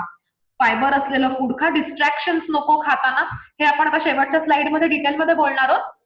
किमान 25 ते 30 वेळा चावा एक घास आणि पोटात थोडी जागा शिल्लक ठेवा. अगदी तडस लागेपर्यंत किंवा अगदी गळ्यापर्यंत येईपर्यंत खाऊ नका. थोडी जागा पोटात निश्चितच शिल्लक ठेवा. एक 50 ते 70% पोट भरेल एवढंच अन्न खा. बाकीची जागा थोडी पाणी आणि हवेसाठी शिल्लक ठेवा. असं त्यांना एक माझ्या पार्टिसिपंट्सना पाठवलेली स्लाइड आहे ही, तुमच्यासाठी पण ठेवली होती. आता हे शेवटचा पॉईंट मला बोलायचं आहे की माइंडफुल इटिंग वरती. आणि आता मी जे सांगितलं की टीव्ही बघू नका खाताना किंवा मोबाईलकडे बघू नका, तर मला तुम्हाला विचारायला आवडेल हा प्रश्न की तुमच्यापैकी किती जण जेवताना टीव्ही लावून जेवतात? सांगू शकता का तुम्ही? म्हणजे आता बहुतेक आपल्याला सगळ्यांचं उत्तर इकडे मिळणं अवघड दिसतंय, पण तुम्ही तुमच्या स्वतःला हा प्रश्न विचारू शकता मनामध्ये की मी जेवताना टीव्ही समोर जेवतो का नाही. आणि आय एम शुअर की जवळपास म्हणजे माझ्या माहितीतले तरी 50% जास्ती लोक टीव्ही समोर बसून जेवतात. आणि मग ह्याची कारणं अनेक वेगवेगळी असतात की आम्ही थोडाच वेळ एकत्र असतो, मग तेव्हा टीव्ही बघतो, किंवा दिवसभर टीव्ही बघायला वेळ मिळत नाही, किंवा टीव्ही समोर असेल तर आम्हाला जेवण चांगलं जातं, नाही तर आम्हाला जेवणच जात नाही. असं अनेक एक्सक्युजेस लोक सांगतात. पण ह्यातला कुठलाच एक्सक्यूज खरा व्हॅलिड नाहीये, कारण की टीव्ही बघताना तुमचं लक्ष जेवणाकडे बिलकुल नसतं. तुम्ही काय खाताय, किती खाताय, कसं झालंय, त्या कशाकडेच तुमचं लक्ष नसतं. त्यामुळे ह्याला आपण माइंडलेस इटिंग म्हणतो की लक्ष न देता खाणं आणि अटेन्शन न देता खाणं. हे माइंडलेस इटिंग जे आहे हे अनेक डिसऑर्डरच्या मुळाशी आहे. हे आता लक्षात आलंय की जर का तुम्ही अन्नाकडे लक्ष न देता खाल्लं तर तुम्ही एक तर जास्ती खाता, दुसरं म्हणजे तुमचं डायजेशन चांगलं होत नाही, तिसरं म्हणजे तुमचे विचार जर का टीव्ही मध्ये असतील तर तुमच्या शरीरामध्ये काही संप्रेरक वेगळीच स्रवतात टीव्हीची दृश्य बघून किंवा तुम्ही जे वाचताय ते वाचून, आणि मग त्याचा तुमच्या डायजेशन वरती, तुमच्या शुगर वरती विपरीत परिणाम होतो. असे अनेक कारणं आहेत डिस्ट्रॅक्शन ठेवून न खाण्याची. त्यामुळे डिस्ट्रॅक्टेड इटिंग नको. पण माइंडफुल इटिंग मध्ये फक्त हा एकच भाग येत नाही बरं का. माइंडफुल इटिंग मध्ये अनेक पॉइंट्स येतात, ते आपण 1 बाय 1 बघूया. तर सगळ्यात पहिला पॉइंट मला सांगायचं तुम्हाला की माइंडलेस इटिंग मध्ये आपण बघतोय आता की eating fast full and ignoring your body signal. हे सगळ्यात महत्वाची गोष्ट की भूक नाहीये तरी पण खातोय, वेळ झाली जेवायची म्हणून खातोय, किंवा आता काही काम नाही दुसरं कंटाळा आलाय म्हणून खातोय. आणि लॉकडाऊनच्या काळामध्ये तुम्हाला आता लक्षात येईल की आपलं हे नको तेव्हा खाणं किंवा भूक नसताना सुद्धा खाणं खूप वाढलेलं आहे, कारण आपण सगळे घरी आहोत. त्यामुळे आपल्याला वेळ घालवायचं साधन फारसं काही नसेल तर आपला रिकाम मन आपलं खाण्याच्या मागे जाऊ शकतं. त्यामुळे हे जरूर टाळा. भूक नसताना, इच्छा नसताना आपण सगळे आहेत म्हणून खाणं पूर्णपणे टाळा. जर का भूक असेल, तुम्हाला तुमची भुकेची म्हणजे सिग्नल्स तुम्हाला मिळायला लागले, पोटात आवाज यायला लागला, किंवा तुम्हाला आता खरोखरच छान भूक जेव्हा लागलीये तेव्हा तुम्ही खा. नंतर एकटं खाणं किंवा वेगवेगळ्या ठिकाणी दररोज बसून खाणं, वेगवेगळ्या वेळी खाणं हे चांगलं नाही. एक काहीतरी रुटीन तुमच्या स्वतःला लावून घ्या. तर तुम्ही किती वेळा खाता हा प्रश्न मी आता विचारणार नाही की काही जण 2 वेळा खात असतील, काही जण 3 वेळा खात असतील. तुम्हाला जसं सरांनी सांगितलं तसं तुम्ही ते फॉलो करा. पण तुमच्या ज्या काही वेळा आहेत त्या ठराविक ठरवून घ्या. एका ठराविक ठिकाणी बसून खा आणि टीव्ही समोर नाही अर्थातच. त्यामुळे सगळ्यांबरोबर मिळून मिसळून जेवण करा. हे जास्ती चांगल्या प्रकारे तुम्हाला मदत करेल. नंतर eating food that are emotionally comfortable. बऱ्याचदा लोक बोर झालंय किंवा मला स्ट्रेस आले, टेन्शन आलंय म्हणून चहा घेतात, कॉफी घेतात, गोड खातात, चॉकलेट खातात. ह्याला आपण इमोशनल फूड म्हणतो की फूड इमोशन कमी करण्यासाठी किंवा टेन्शन कमी करण्यासाठी मी काहीतरी खातोय किंवा खाते. हे करू नका. की तुम्ही जी न्यूट्रिशनली हेल्दी फूड्स आहेत तीच खा, पण कम्फर्ट फूड्स खाऊ नका. 5वा पॉइंट सगळ्यात महत्वाचा, इटिंग अँड मल्टीटास्किंग. जसं जेवताना मी म्हणलं टीव्ही नको, मोबाईल नको, पेपर नको, पुस्तक नको, अनेक डिस्ट्रॅक्शन्स असतात. त्यामुळे जेवणाचा वेळ किती आपला 20 मिनिटं. ती 20 मिनिटं जर आपण व्यवस्थित बसून एका जागी चावून छान खाल्लं तर ते नक्कीच आपल्या अंगी लागणार आहे आणि थोड्या फूड मध्ये पण आपलं पोट भरणार आहे आणि ओव्हर इटिंगची वेळ आपल्यावरती येणार नाहीये. इथे तुम्हाला छोटीशी एक गोष्ट सांगणार आहे मी. एक सायंटिस्ट होता, त्याचं नाव रॉबर्ट फ्लेचर. तर त्याला मॅस्टिकेशन मॅन म्हणून तो ओळखला जातो, म्हणजे चावण्याच्या बाबतीत एक्सपर्ट म्हणूयात आपण त्याला. तर त्यांनी काय केलं, त्यांनी त्याच्या जीवनशैलीमध्ये एकच बदल केला की तो आधी जे खायचा तेच त्यांनी खाणं चालू ठेवलं. फक्त तो ज्या प्रकारे खायचा ती सवय त्यांनी बदलली. एक घास त्यांनी अक्षरशः 32 ते 50 वेळा चावून खायला सुरुवात केली. आणि त्यांनी त्याच्या पुस्तकामध्ये असं वर्णन केलंय की मी एक घास इतका चावायचो की जोपर्यंत तो घास माझ्या तोंडामध्ये पूर्ण लिक्विड बनत नाही. पूर्ण तोंडामध्ये तो घास लिक्विड जेव्हा व्हायचा तेव्हा तो घास आपोआप पोटामध्ये गिळला जायचा. आणि इतकं छान चावून चावून खाल्ल्यामुळे त्याला 2 महत्वाचे फायदे झाले. एक तर कमी खाऊन त्याचं पोट भरायला लागलं, त्यामुळे त्याचं वजन कमी झालं. त्यांना त्याचा आहार सबस्टॅन्शियली कमी झाला चावून चावून मीठ खाल्ल्यामुळे, आणि त्यामुळे त्याचं वजन कमी झालं ऑटोमॅटिकली. आणि दुसरा महत्वाचा फायदा त्याला असा झाला की त्याचे गॅसेस आणि ब्लोटिंग जे होतं ते पूर्णपणे गेलं. तो म्हणला की आधी मला इतके गॅसेस व्हायचे, आधी मी 10 मिनिटात माझं जेवण पूर्ण संपवायचो, पण आता हेच जेवण जेवायला मला अर्धा तास लागायला लागला. अगदी चावून चावून चावून मी खायला लागलो. त्यामुळे ते पदार्थ इतके छान पोटामध्ये माझ्या तोंडातच त्याचं डायजेशन सुरू झालं आणि छान पचले गेले ते पदार्थ. माझं वजन तर कमी झालं, माझे गॅसेस पूर्णपणे निघून गेले, ब्लोटिंग पूर्णपणे कमी झालं, असं त्यांनी त्याच्यामध्ये नोंद करून ठेवली. त्यामुळे त्याचा हा प्रयोग तुम्ही तुमच्यावरती करू शकता. आणि आपण शाळेमध्ये जे ऐकलं असतं 32 वेळा चावून खाणं, ते आपण घरी प्रत्यक्षात कधीही करत नाही. पण this is the right time to start that, I would say, की लगेचच हे चालू करा आणि तुम्हाला त्याचे फायदे निश्चितच दिसून येतील. आणि शेवटचा पॉइंट माइंडफुल इटिंग मधला, की कुठून ते अन्न आपल्या ताटामध्ये येतं ह्याची पण जाणीव ठेवा. म्हणजे आपली जी श्लोक आहे वदनी कवळ घेता, तर त्याचं एक वेगळं व्हर्जन आम्हाला शाळेमध्ये आमच्या शिकवलं होतं.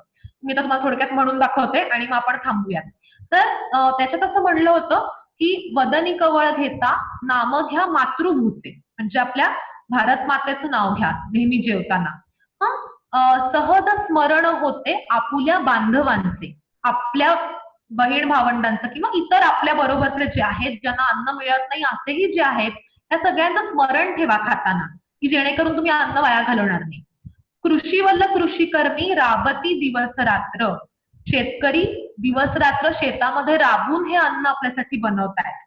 श्रमिक श्रम करोनी वस्तुया निर्मितात, म्हणजे फक्त अन्न शेतात बनवून उपयोग नाही, ते आपल्यापर्यंत पोहोचतंय अनेकांच्या श्रमांनी, आपल्या ताटात पडतंय आपल्या घरातल्या माणसांच्या श्रमांनी, जे कोणी अन्न तयार करतं त्याच्या श्रमांनी. स्मरण करून त्यांचे अन्न सेवा खुशाल, त्या सगळ्यांचं स्मरण करून तुम्ही अन्नाचं सेवन करा. आणि अन्नाचं सेवन करताना एक भावना मनात कायम ठेवा, ती कुठली? उदर भरण व्हावे चित्त होण्या विशाल, म्हणजे तुमचं पोट भरून तुमचं मन मोठं होईल ह्याचा विचार करा. फक्त खाण्यासाठी जगू नका, तर जगून तुम्ही काय चांगलं करू शकता ह्याचा विचार करा. खाणं हे एक जीवनाचं साधन म्हणून त्याचा वापर करा, चांगलं जगण्याचं साधन म्हणून त्याचा वापर करा. हा श्लोक मला फार आवडतो. आणि हा श्लोक जेव्हा तुम्ही जेवायच्या सुरुवातीला म्हणाल तेव्हा आपसुकच तुम्ही या सगळ्यांची जाणीव ठेवून त्याच्याकडे लक्ष देऊन खाल, वाया घालवणार नाही कुठलंही अन्न, आणि तुमच्या अंगाला ते चांगलं लागेल, तुमच्या शुगर चांगल्या ठेवायलाही अन्न हे नक्कीच मदत करेल. तर मला आता हे पॉइंट तुमच्या बरोबर शेअर करायचे होते आणि मला वाटतं नक्कीच तुम्ही ह्याचा वापर तुमच्या रोजच्या आहारामध्ये सुरू कराल. तुम्ही आता आहार तुमचा सगळ्यांनी छान सुधारला आहेच किंवा इम्प्रूव्ह केलेलाच आहे, पण त्याबरोबर हेही पॉइंट तुम्ही लक्षात ठेवले तर तुम्हाला याचा नक्कीच फायदा होईल. आणि मला तुमचा फीडबॅक नंतर ऐकायला जरूर आवडेल. थोड्या दिवसांनी मला परत तुमच्या बरोबर गप्पा मारायला नक्की आवडेल. आणि मला इथे बोलवल्याबद्दल खूप खूप धन्यवाद सावजी सरांचे. Thank you so much. छान तेजा, खूप सुंदर झालंय प्रेझेंटेशन ओव्हरऑल सगळं हे, आणि मला वाटतं खूप छान माहिती मिळाली बहुतेक सगळ्यांना. काही प्रश्न कोणाचे असतील तर विचारता येतील मे बी. एक प्रश्न आधी आलेला होता थोडासा ग्लायसेमिक इंडेक्स आणि ग्लायसेमिक लोडच्या संदर्भामध्ये काय आहे तर, आणि छान फीडबॅक आपल्या चॅट मध्ये यायला लागले की व्हेरी इन्फॉर्मेटिव्ह आणि मोटिवेशन. छान जे मांडणी तुझ्या प्रकारे केली, खूप सुंदर झाली अगदी. थँक्यू. ग्लायसेमिक इंडेक्स बद्दल मी 2 मिनिटात जरा सांगते. ग्लायसेमिक इंडेक्स म्हणजे कुठल्याही पदार्थाचा असा गुणधर्म की जो पदार्थ खाऊन तुमची साखर रक्तातली किती वेगाने वाढते हे त्या इंडेक्स वरून आपल्याला कळतं. फॉर एक्झाम्पल, साखर खाऊन किंवा ग्लुकोज खाऊन तुमची साखर रक्तातली अतिशय वेगाने वाढते आणि ह्याचा ग्लायसेमिक इंडेक्स 100 पकडला जातो, बरोबर. आणि या 100शी इतर फूड कम्पेअर केली जातात की समजा साखरेने किंवा ग्लुकोज खाऊन तुमचं रक्तातली साखर 100 या वेगाने समजा वाढते, तर मग भात खाऊन किती वेगाने वाढते किंवा फळं खाऊन किती वेगाने वाढते, भाज्या खाऊन किती वेगाने वाढते. आणि तुमच्या असं लक्षात येईल की साखर, ग्लुकोज, बटाटा, साबुदाणा, ब्रेड, मैदा ह्या सगळ्याचा ग्लायसेमिक इंडेक्स अतिशय जास्ती. म्हणजे हे पदार्थ खाऊन तुमची रक्तातली साखर अगदी वेगाने वाढते. आणि या उलट सगळ्या भाज्या, फळं, तुमचा मगाशी जो समज चालला होता की फळं खायची की नाही डायबिटीस आहे, पण फळांनी सुद्धा शुगर जास्ती वाढत नाही, कारण ग्लायसेमिक इंडेक्स फळांचा मीडियम टू लो गटामध्ये येतो. त्यामुळे सगळी फळं, भाज्या, सालासकटची धान्य जी आहेत त्या सगळ्याचा ग्लायसेमिक इंडेक्स लो असतो. त्यामुळे असे पदार्थ तुम्ही आहारात जरूर घेतले पाहिजेत. पण हाय ग्लायसेमिक इंडेक्स असणारे पदार्थ जे आपण व्हाईट पॉइझन्स बघितली किंवा सालं काढलेले पदार्थ ही तुमच्या आहारात तुम्ही टाळली पाहिजे. ओके, नाही मॅडम, ग्लायसेमिक लोडचा काय हे झालं ग्लायसेमिक इंडेक्स, ग्लायसेमिक लोड म्हणून एक राईट. गोष्ट आहे. ग्लायसेमिक लोड म्हणजे बरोबर, ग्लायसेमिक लोड म्हणजे त्याच्यामध्ये क्वांटिटी पण पकडतो आपण. तुझा ग्लायसेमिक इंडेक्स एखाद्या पदार्थाचा 100 आहे फॉर एक्झाम्पल, आणि जर का तुम्ही तो पदार्थ 10 ग्रॅम खाणार आहात तर हे 100 × 10 असं करून त्याचा ग्लायसेमिक लोड 1000 झालं. म्हणजे त्याला आणि खाली डिवायडेड बाय 100 करतो, एक फॉर्म्युला आहे त्याचा की ग्लायसेमिक लोड मध्ये त्या पदार्थाची क्वांटिटी पण पकडली जाते. जास्ती ग्लायसेमिक इंडेक्स आणि तो पदार्थ तुम्ही जास्ती प्रमाणात खाताय म्हणजे अतिशय धोक्याची सूचना आहे. पण ग्लायसेमिक इंडेक्स कमी आहे, हा पदार्थ तुम्ही थोडा जास्ती प्रमाणात खाल्ला तरी हरकत नाही, त्याचा लोड तुम्हाला जास्ती येणार नाही. कारण एक त्यातला गुणाकारातला एक संख्या कमी असली की गुणाकाराचं उत्तर कमी येतं, बरोबर. त्यामुळे ग्लायसेमिक इंडेक्स जर का जास्ती असेल तर तो पदार्थ अगदी कमी प्रमाणात तुम्हाला खायचाच असेल, आणि ग्लायसेमिक इंडेक्स कमी असणारा पदार्थ तुम्ही थोडा जास्ती प्रमाणात खाऊ शकता, कारण त्याचा ग्लायसेमिक लोड जास्ती वाढणार नाहीये, कारण गुणाकारातली एक संख्या त्याची कमी आहे. मॅडम काही काही आईस्क्रीमचा फूड खूप वरती जास्त असेल, आईस्क्रीमचा खूप जास्त असेल एक ग्लायसेमिक लोड, आपण कारण भरपूर खाऊ शकतो आणि त्याच्यात तसंच खूप जास्त कंटेंट आहे. फळाचा त्या मानाने कमी असणार आहे. हा नरेश राऊत बोला. बरोबर. हा विचारा प्रश्न.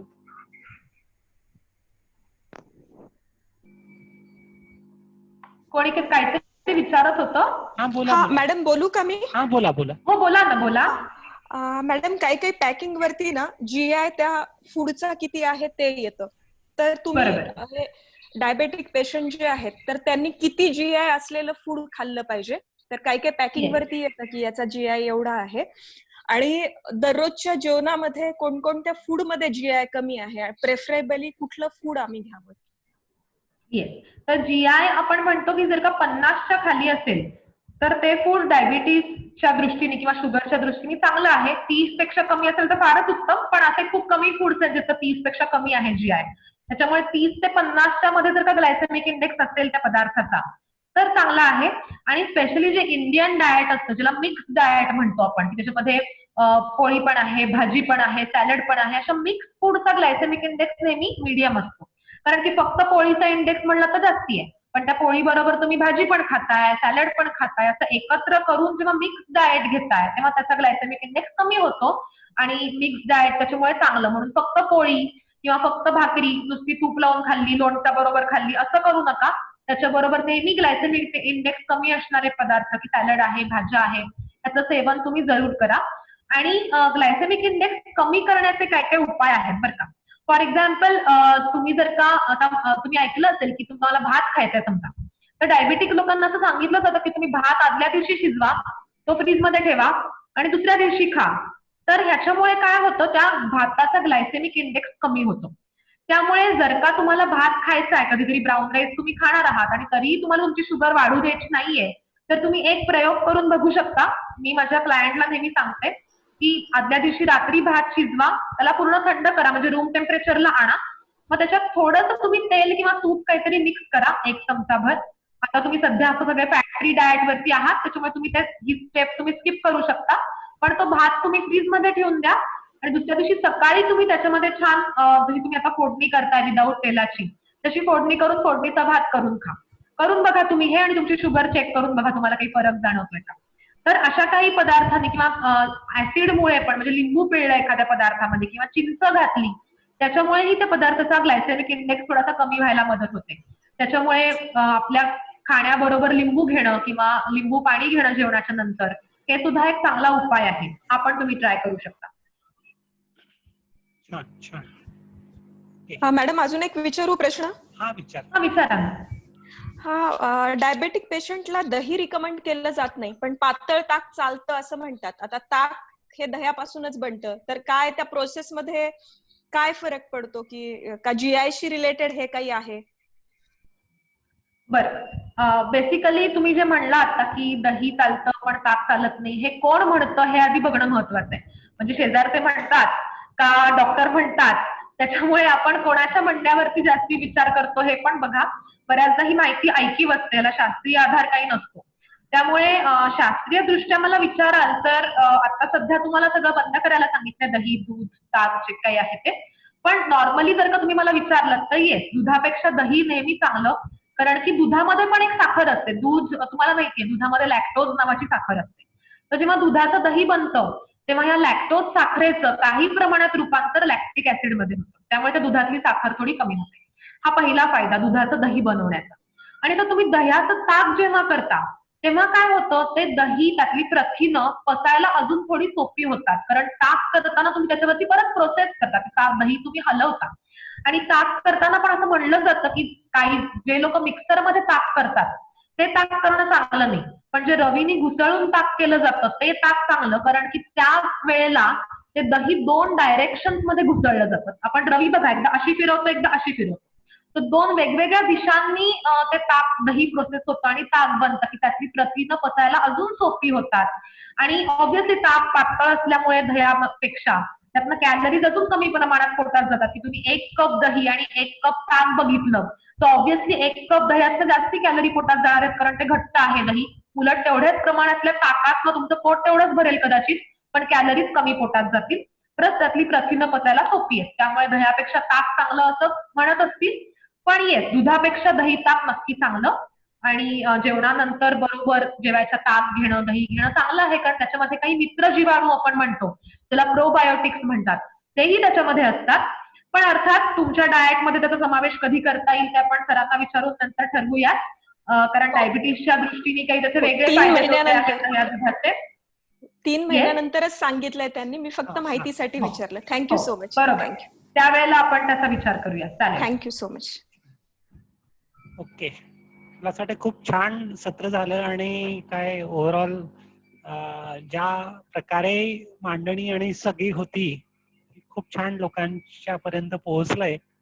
खरं त्याच्यात तुझं सत्र पहिल्यांदाच मी पण असं ऐकलंय सलगपणे, तेव्हा मला खूप छान वाटलंय की तू आज आलीस आणि सगळ्यांना हे केलंय. त्याच्यामुळे आता आम्ही तुला पकडून ठेवू आमच्या सोबत पुढच्या सगळ्या ग्रुपमध्ये. एक प्रश्न विचारायचा होता. हा विचारून घ्या, शेवटचा विचार. हा विचारा. हा, माझा प्रश्न असा आहे की काकडीचं साल काढून खाऊ नये, रॅप करून खावं असं सांगितलं, पण काकडीचे साल कडू लागते, तर ते रब केल्यामुळे तो कडूपणा निघेल का? ओके. काकडीचं साल फारसं कडू नसतं, काही काही काकड्याच कडू असतात बऱ्याचदा. तर काकडी जर का कडू असेल, स्पेशली टोकाला 2 काकडी कडू असते, त्यामुळे आपण काकडीची दोन्ही टोकं काढून टाकतो. तर टोकं काढून टाका, आणि जर का तुम्हाला साल कडू लागत असेल तर काकडी खाऊन बघा. काकडी पण कडू असेल तर ती अवॉइड करा. फक्त साल कडू लागतंय तर असं घासून, मी म्हणलं तसं करून बघा, कारण तुम्ही स्वच्छ घासलंच जर का ते साल घासणीने आपल्या, म्हणजे आपण स्क्रबर असतं ना आपलं हिरवं स्क्रॉच बाईटचं, त्यांनी घासून ट्राय करून बघा, त्यांनी सालाचा थोडासा वरचा एक पातळसा थर निघून जातो. तर त्यामुळे तो कडवटपणा जातोय का चेक करा. जर का तसं होत असेल तर चांगलंच आहे. आणि थोडी कडू चव बारीकशी आहारामध्ये असायला काही हरकत नाही, पण खूपच कडू लागत असेल काकडी तर ते अवॉइड करा मी म्हणेन.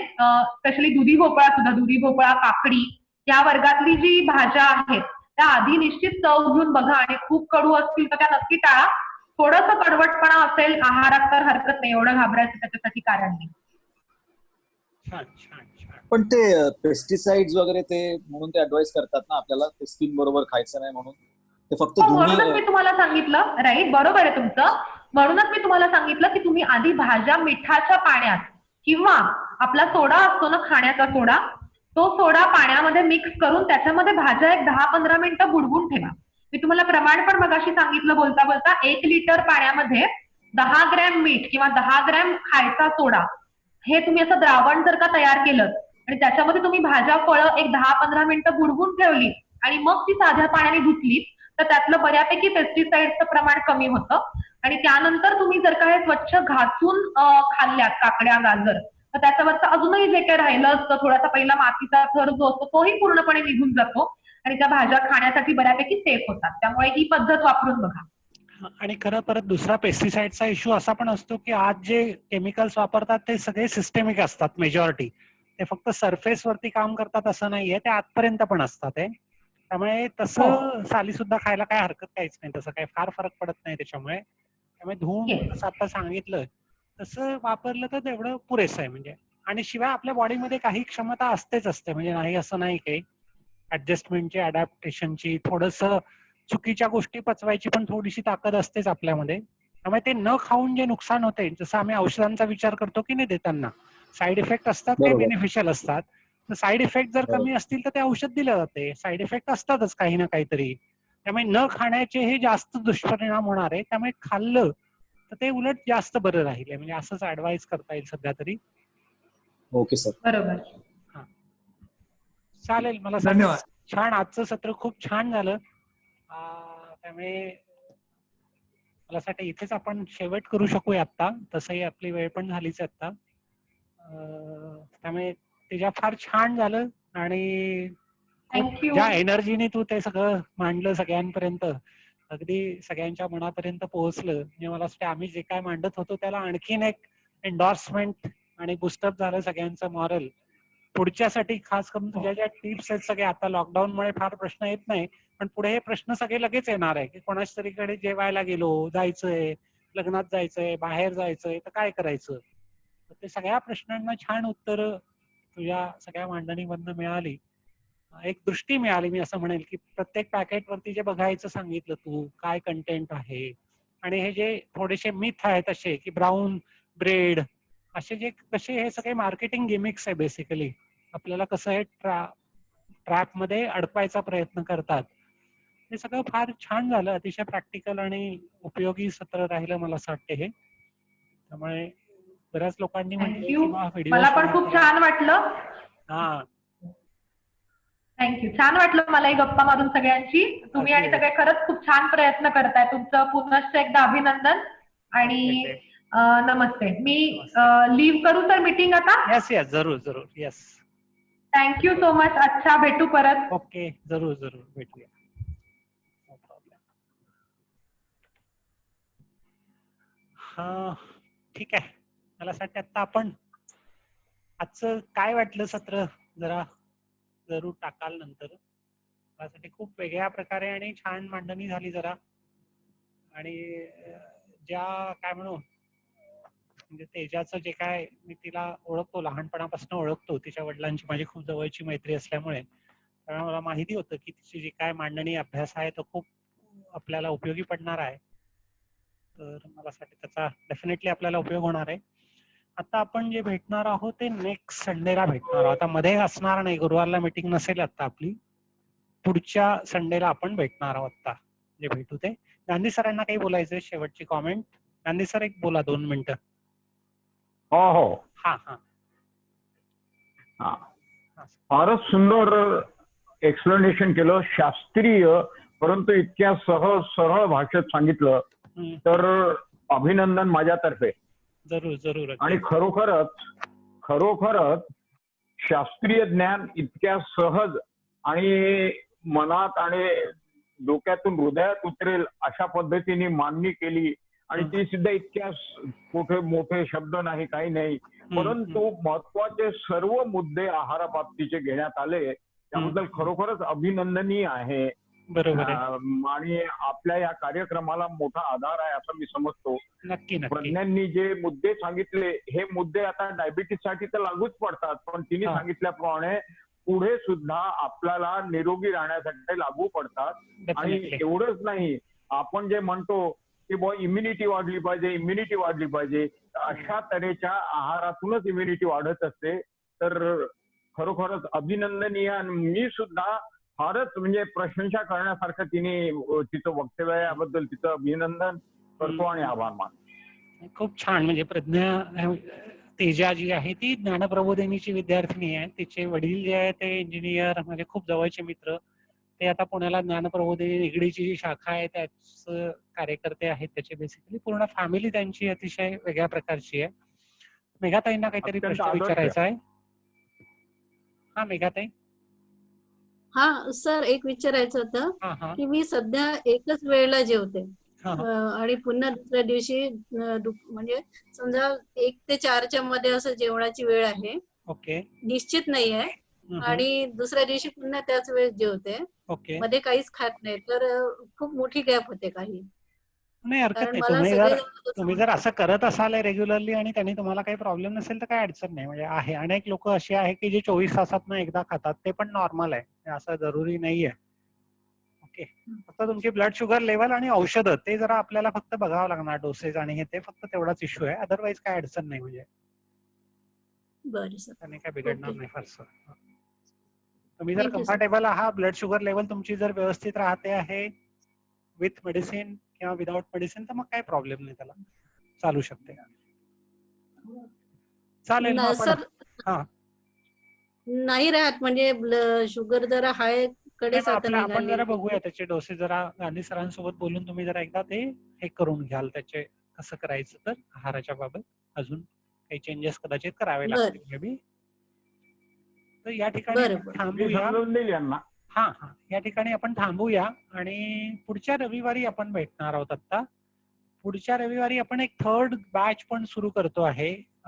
तर तुमच्या संपर्कात कोणी असतील आता ज्यांना असं वाटतं तुम्हाला रिकमेंड करायचं आहे 3ऱ्या बॅचचं, 14 जूनला त्यांचं पहिलं सेशन असणार आहे.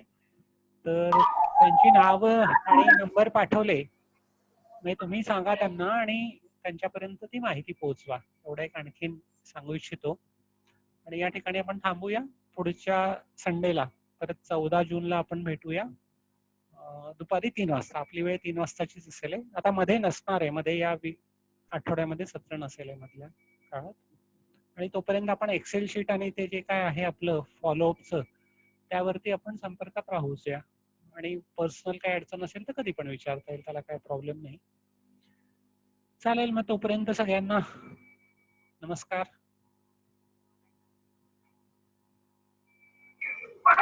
नमस्कार सर. नमस्कार.